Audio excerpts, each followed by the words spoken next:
अस्ते स्वस्तरुणी कराग्रविगलात् कल्पप्रसूनाकृतम् वस्तु प्रस्तुतवेणुनादलहरी निर्वाण निर्व्याकुलम् त्रयस्तास्त्रयस्तनिबद्धनी बिबिलसात् गोपी सहस्रावृतम् हस्तन्यस्तन्तापवर्गमखिलो दारं किशोराकृतिः सच्चिदानन्दरूपाय विश्वोत्पत्त्यादिहेतवे तापत्रयविनाशाय श्रीकृष्णाय वयं नुमः। यं प्रव्रजन्तमनुपेतमपेतकृत्यं द्वैपायनो विरहकातर्या जुहावो पुत्रेति तन्मयतया सर्वो विनेदोस् तं सर्वभूतहृदयं मुनिमानतोऽस्मि।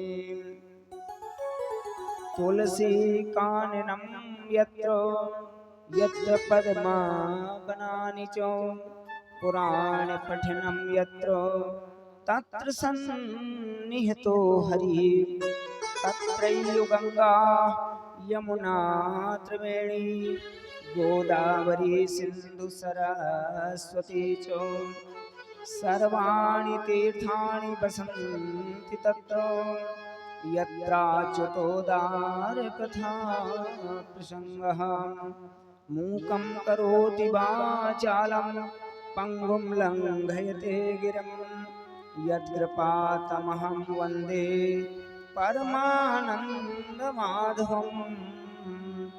प्रह्लाद नारद पराशर पुंडरीको व्यासाम्बरीश सुख सौनक भीष्मदालभ्यां रुक्मांगदार जन्मश्रेष्ठ विभीषणादीन् पुण्यानिमान् परम भागवतान् स्मरामि। ज्ञानतिमिरान्धस्य ज्ञानाञ्जनशलाकया चक्षुरुन्मीलितं येन तस्मै श्रीगुरवे नमः। भक्ति भक्त भगवंत गुरु चतुर्नाम बपुएक इनके पद वल्लन किए नासत विघ्न अनेक। बुद्धिहीन तनु जानिके सुमिरो पवन कुमार बल बुद्धि विद्या देव मोहि हरहु कलेश विकार। सदाशिव समारंभां शंकराचार्य मध्यमाम् अस्मदाचार्यपर्यन्तां वन्दे गुरु परम्पराम्। जड़ चेतन जग जीव जतो सकल राममय जानि बंदौ सबके पद कमल सदा जोर जुग पानि। देव दनुज नर नाग खग प्रेत पितर गंधर्व बंदौ किन्नर रजनि चरो कृपा करहु सब सर्व। विबुध विप्र बुध ग्रहाचरण बंदी कहूँ कर जोर हो प्रसन्न पुरबहु सकल मंजु मनोरथ मोर। जय जय श्री राधा रमण जय जय नवल किशोर जय गोपी चित चोर प्रभु जय जय माखन चोर। श्री राधे राधे गोविंद गोविंद राधे श्री राधे राधे गोविंद गोविंद राधे राधे राधे गोविंद राधे राधे राधे गोविंद गोविंद राधे राधे राधे गोविंद गोविंद राधे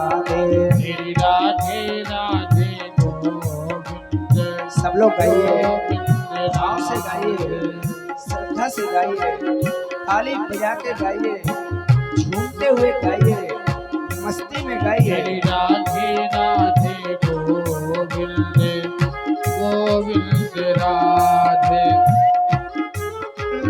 राधे गोपाल राधे गोविंद गोपाल राधे गोविंद राधे गोपाल राधे गोविंद राधे गोपाल राधे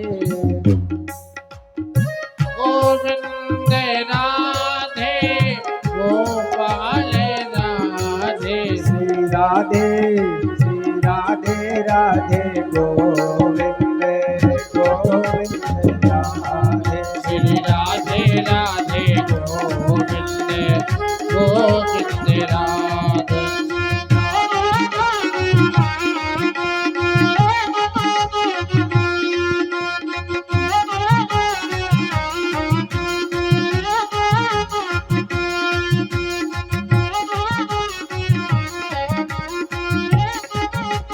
बड़े भाव से सभी लोग गाएं, क्योंकि कलियुग केवल नाम आधारा, सुमिर सुमिर नर उतरहि पारा।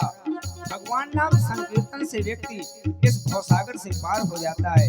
इसलिए कीर्तन में संकोच नहीं, कीर्तन में कंजूसी नहीं, बड़े भाव से गाइए। श्री राधे राधे गोविंद गोविंद राधे श्री राधे राधे गोविंद गोविंद राधे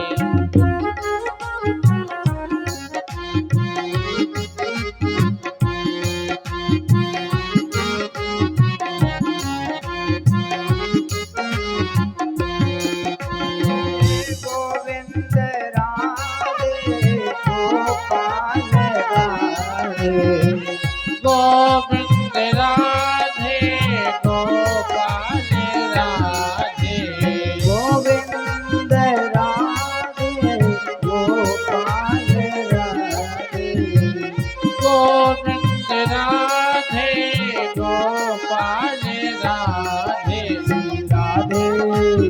राधे राधे गोविंद गोविंद राधे श्री राधे राधे गोविंद गोविंद राधे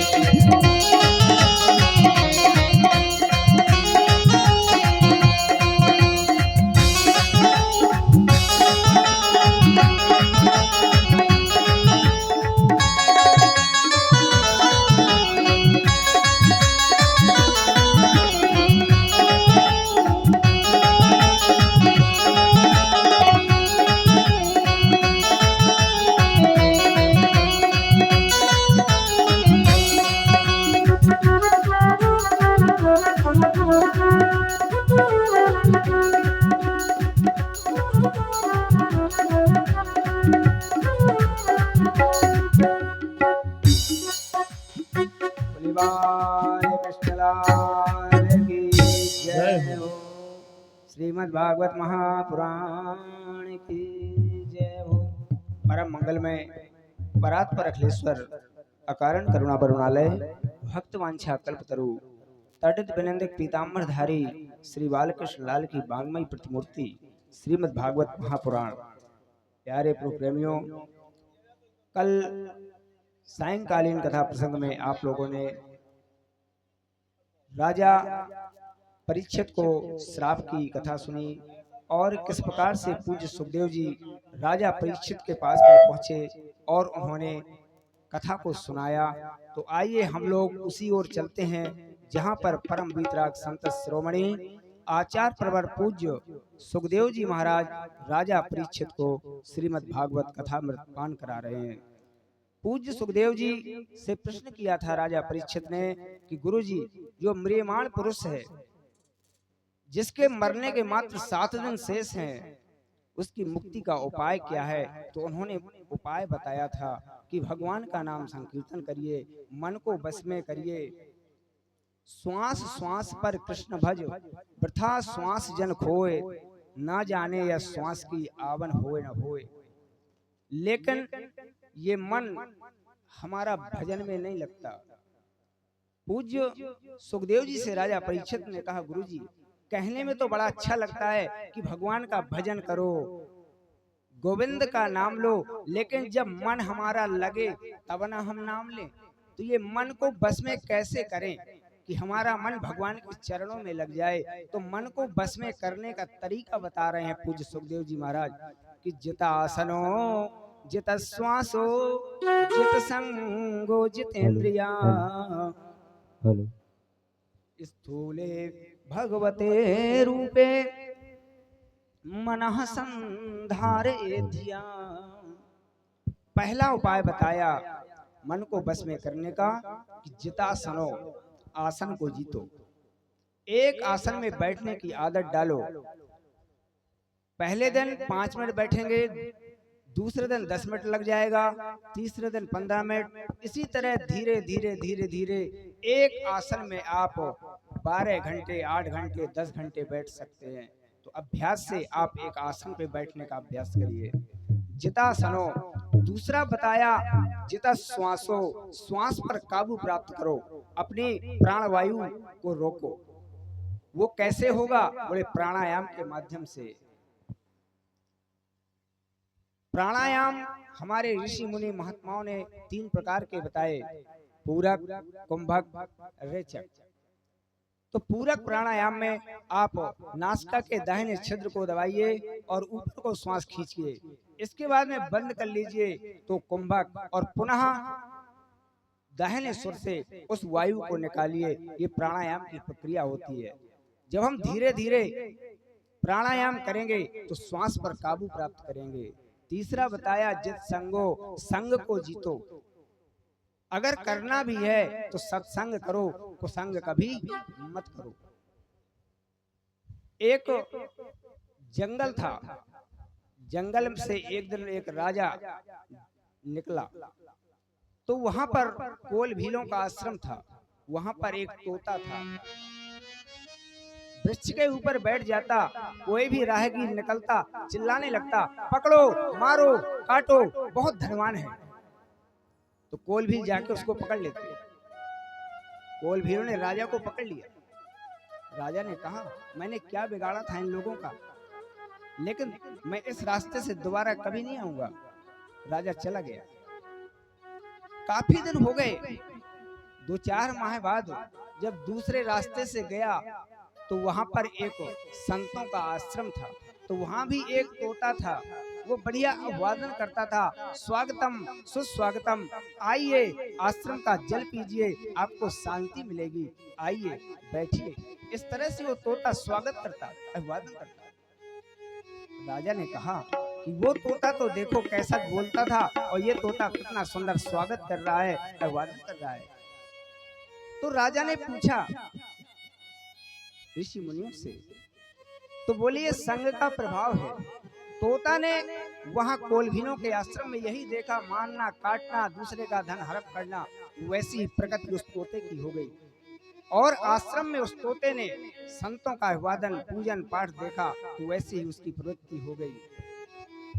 तो उस तोते ने कहा कि राजन, मैं कोई दूसरा तोता नहीं हूँ, वहां से उड़ करके यहाँ आ गया, वहां पर था तो मेरी ये प्रवृत्ति थी, आज मैं संतों के आश्रम में हूँ तो मेरी ये प्रवृत्ति हो गई कि अहम मुनीनाम वचनम शृणोमि, शृणोदचायं यवनस्य वार्ता, नाचास्य दोषो अयम में गुणो, संसर्ग जा दोष गुणा भवन्ति।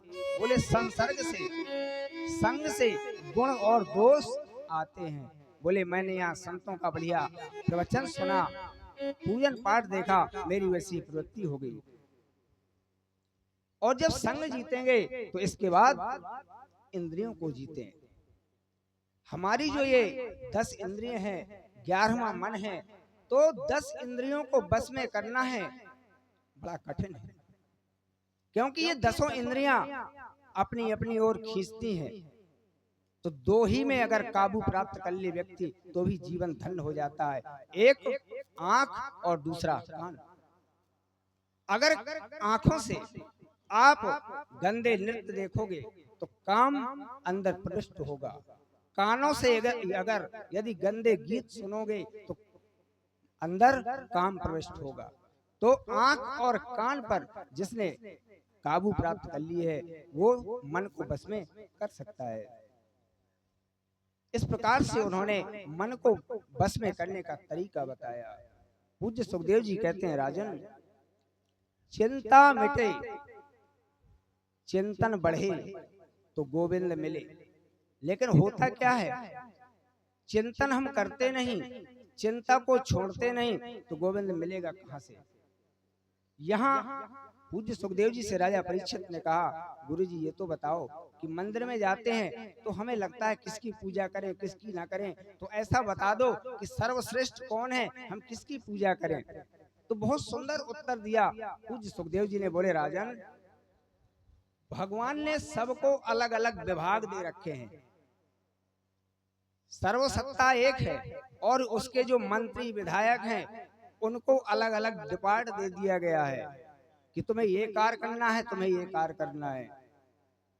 तो बोले सबके पास एक एक विभाग है। अगर तुम चाहो कि हमें लक्ष्मी चाहिए तो देवी मायाम तु श्री कामः तेजा कामो विभावसु वसु कामो वसून रुद्रान वीर कामोथ वीरवान। अगर तुम चाहो कि हमें लक्ष्मी की प्राप्ति हो जाए तो माँ दुर्गा की उपासना करो। प्रभाव चाहने वाला अग्नि की पूजा करे, सुवर्ण और गौ को चाहने वाला वसुओं की उपासना करे, और आयु को चाहने वाला अश्विनी कुमारों की पूजा करे। सौंदर्य चाहने वाला कि हमारा शरीर सुंदर हो जाए, सुडौल हो जाए, तो गंधर्वों की उपासना करे। और विद्या चाहने वाला भगवान शंकर की उपासना करे। और तुम चाहो कि पूजा हम एक की करें, सारी वस्तु हमें मिल जाए, संपूर्ण सामग्री हमें मिल जाए, तो अकामा सर्व कामो वा मोक्ष कामो उदारधि तीव्रेण भक्ति योगेनो यजेत पुरुषं परम। एक देवता की पूजा करें और हमें सारी सामग्रियां मिल जाएं, तो मेरे गोविंद का यजन करो, मेरे कन्हैया का यजन करो, मेरे राम का यजन करो। अकामा सर्व काम हुआ, चाहे काम से करो, चाहे सकाम भक्ति करो, चाहे निष्काम भक्ति करो, अंत में मोक्ष भी मिलना है और सारी सामग्रियां आपको प्राप्त हो जाएंगी।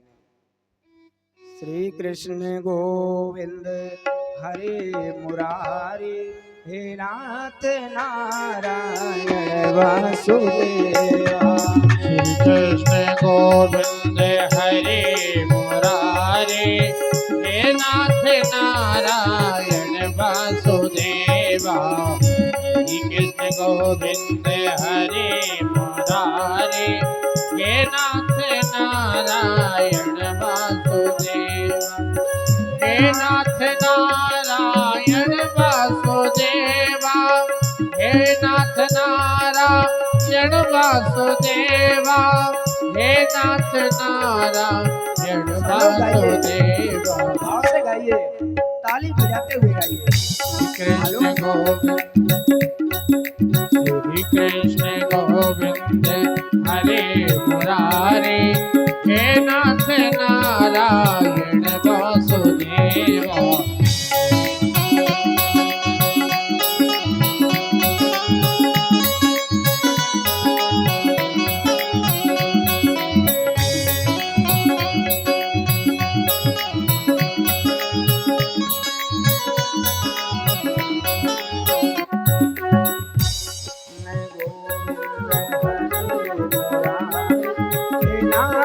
नारायण वासुदेवा। श्री कृष्ण गोविंद हरे मुरारी, हे नाथ नारायण वासुदेवा। जब शब्द ब्रह्म और नाद ब्रह्म का संयोग होगा तो परम ब्रह्म मिलेगा। शब्द ब्रह्म कीर्तन करना और नाद ब्रह्म ताली बजाना, जब दोनों का संयोग होगा तो परम ब्रह्म मिलेगा। कृष्ण गोविंद हरे मुरारी, हे नाथ नारायण वासुदेवा। कृष्ण गोविंद हरे मुरारे, हे नाथ नारायण वासुदेवा। पितमात स्वामी सखा हमारे, पितमात स्वामी सखा हमारे, हे नाथ नारायण वासुदेवा।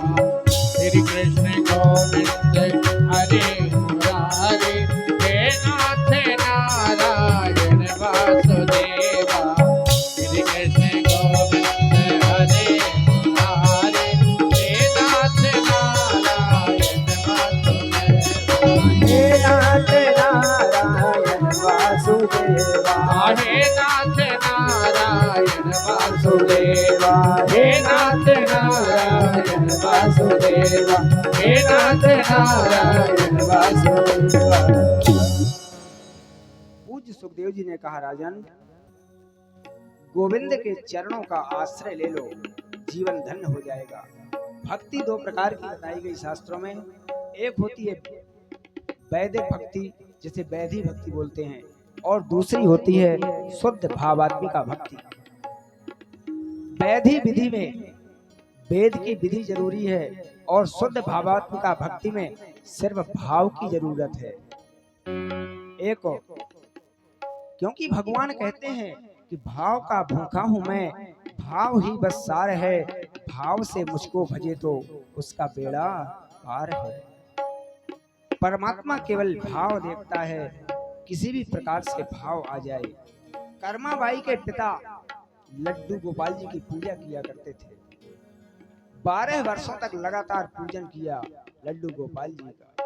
एक दिन अपनी बेटी कर्मा से बोले कि बेटी, मुझे कुछ काम के लिए बाहर जाना है, तो आप पूजा कर देना।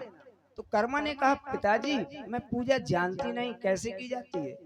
तो पिताजी ने कहा, बेटा कुछ नहीं है, सुबह जल्दी जग जाना, जग करके बढ़िया स्नान करना, कन्हैया का उत्थापन कर देना। उत्तिष्ठ गोविंद उत्तिष्ठ, उत्तिष्ठ गरुड़ध्वज, भगवान को उत्थापन करा के स्नान करा देना, चंदन लगा देना, फूल चढ़ा देना, आरती कर देना, भोग लगा देना, हो गई पूजा।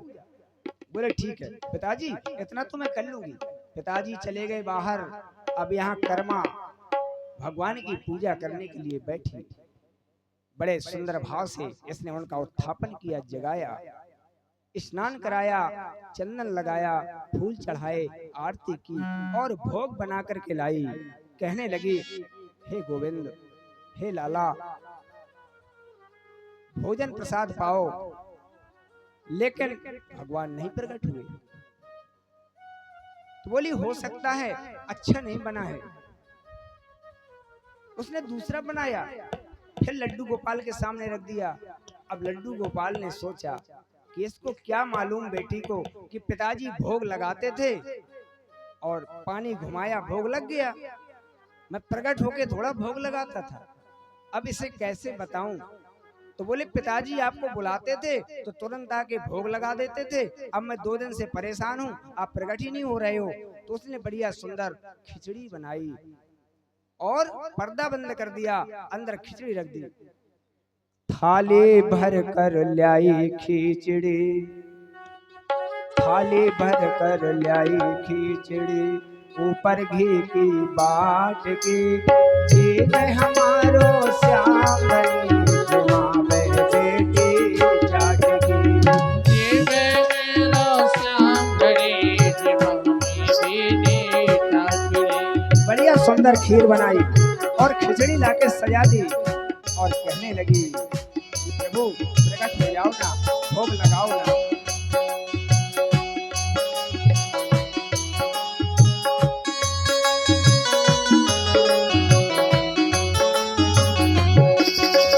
थाली भर कर लाई खिचड़ी, ऊपर घी की बाट की, घी में हमारो श्याम बनी जमावे बेटी जाट की। जी में मेरा श्याम बनी जमावे बेटी जाट की। कर्मा कहने लगी, अगर तुम पिताजी के भरोसे रहे तो उन्हें अभी 15 दिन नहीं आना है, भूखों मर जाओगे, इसलिए प्रकट होके भोग लगा दो। बाप हमारो गांव गयो है, ना जाने कब आवेगो। बाप हमारो काम गयो है, ना जाने कब आवेगो। बाप हमारो गांव गयो है, ना जाने कब आवेगो। बाप हमारो काम गयो है, ना जाने कब आवेगो। भूखे भरोसे बैठो रहो तो भूखो ही रह जावेगो। के भरोसे बैठो रहो तो भूखो ही रह जावेगा। अब कर्मा मालूम भगवान को प्रलोभन दे रही है, लोभ दे रही है। यदि आज आपने खिचड़ी का भोग लगाया तो लाला मैं सत्य कहूँ, कल आपको रबड़ी खिलाऊंगी। आज जमाऊं तुम्हें खिचड़ी, आज जमाऊं तुम्हें खिचड़ी, काल राबड़ी घाट के जे में हमारो श्याम धनी, जमावे बेटी चाट के। जे में हारो श्याम धनी, जमावे बेटी चाट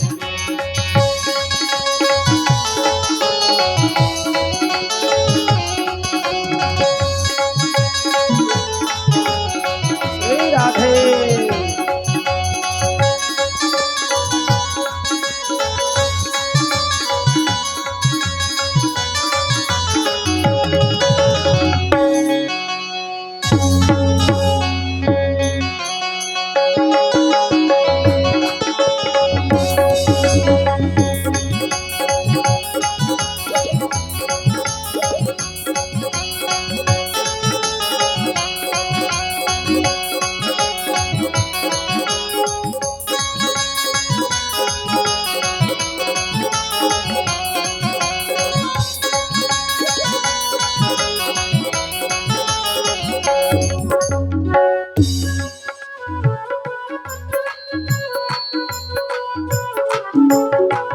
बार बार मंदिर में जाती, बार बार वो खोलती। बार बार मंदिर में जाते, बार बार वो खोलते। बार बार पर्दे को खोल करके देखती है कि कहीं भगवान प्रकट होके भोग तो नहीं लगाने लगे, पुनः फिर बंद कर देती।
दाहिने बाएं बहोर बंद खलगन सदभाए, जेबिन काज दाहिने बाएं। रामचरितमानस में जब तुलसीदास जी ने रचना की